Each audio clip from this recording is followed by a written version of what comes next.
Welcome to the Julie Laughton Living Podcast, the place to get advice, tips, and tricks to building the life and luxury home of your dreams with 30-year business owner, designer, and builder, Julie Laughton. It all starts with a good plan. This is Julie Laughton Living.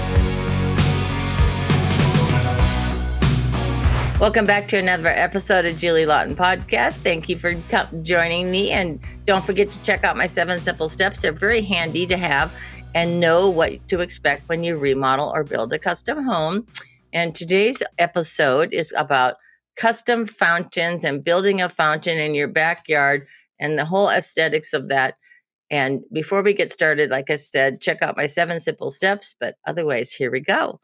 Today, we're talking about fountains, and I'm talking about fountains today because I just finished a fountain for Tony Baxter. And Tony had this fountain in his backyard for when he built the home 30 some years ago, and he never got it finished how he wanted because the building materials weren't available to him when he designed it originally in concept. So he just had it out of cinder block, kind of a textured cinder block, and he had some caps on it, which were standard stone, and they weren't technically real stone. And then he added his lions, and he had a lion's mouth coming out the back for the water, but that's about it.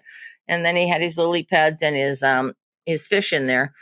But almost 30 years later, during COVID, we started the process, and then we got stalled because he was busy and traveling. But it's finally done, so it's on my website and my social media. But the cool part about this fountain is like he'll literally sit out there in the evening and just enjoy the sound of the water and the fish. And fountains can be so mesmerizing in a way. But the beauty of a custom fountain is it's like a kind of a magical little centerpiece or accent piece to your backyard. Because if you don't have a pool or a rock waterfall, and backyards go crazy, right? But just having a fountain with the noise and then the ornament and the detail, which matches the style of your home, there's something about that water feature that really enhances your backyard. And you could have more than one. And it's also important to have it somewhere where you can hear it and see it and enjoy it. But even just hearing it and then walking around and seeing it is this thing. But I have this thing about fountains, and there's also another fountain in Tony Baxter's backyard, which is directly center of the back of the home, out the back door, which is an inspiration from the Mary Poppins movie. It has several fountain heads coming out of it, and it's French. I should say it's slightly French inspired, but it's really the English. The movie is set in England, but it's got this historical 200-year-old look with the goose nose, goose beaks coming out, filled with, and the water comes out of the gooses, and it's very it's historically beautiful, and but again, it's another focal point in the center of the backyard. But anyway, the fountains, it's something they add such a bonus to the backyard. So if you need something to be done in your backyard, and if you put a fountain in, it's a place to gather. It kind of creates a center or a focal point, and the sound of it really livens up your backyard. So in Tony Baxter's case, we did the English Tudor style everywhere. So right now we're doing new garage doors. They're custom, they're hand carved, the whole thing. And everything's from Tony's drawings, of course. But the theme of the house is a set style. So it's easy to go with that style because we know the color of the wood for the theme, the dark espresso brown. Everything is set in motion by a set style. And the 200-year-old English country is, the style, the Tudors. So it makes it really easy when you have a theme. So if you're thinking about doing something and you really need to jazz up your house and do better curb appeal, come up with a theme. And that's what it's all about. There's nothing more dull than a tract home with just generic Home Depot lights. I mean, make an effort. Come up with a theme. Use in Tony's case, it's Storybook, it's Disney. So it goes on, and it's the style depth is insane.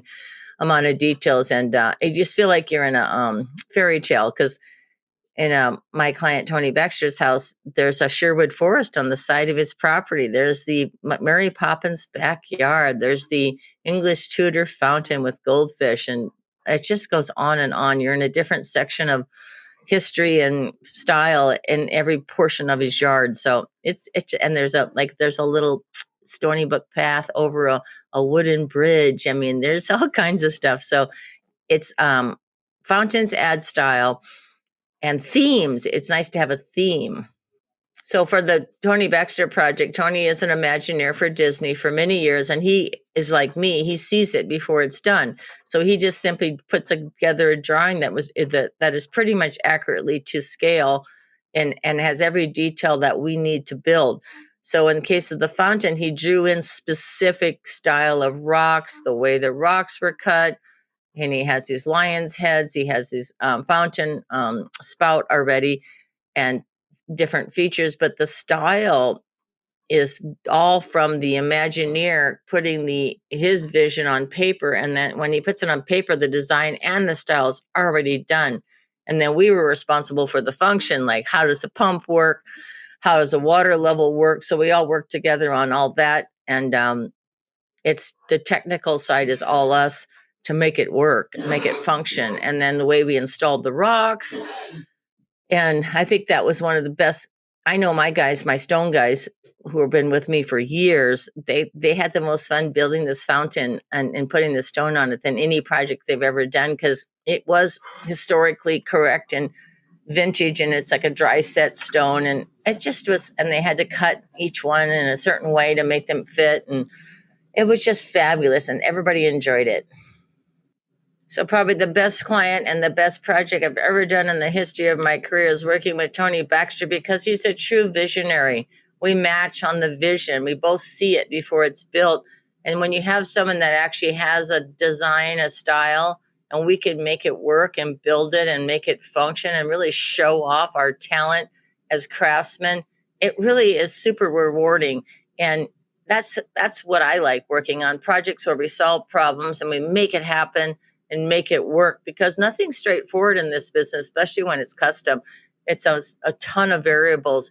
So it's all about design and style and function, and really having a theme and putting it together so it makes it rewarding. But always have a theme for your project, because if you can't think about it, your designer and your architect are supposed to do that for you. But focus on the theme. And then that'll make your dreams come true for your home. Okay, don't forget to check out my 7 simple steps. I'll see you on the next one. And thank you for joining me. Thank you for joining us for this episode of Julie Laughton Living. For more information or to connect with Julie one-on-one, visit julielaughtonliving.com. And don't forget, it all starts with a good plan.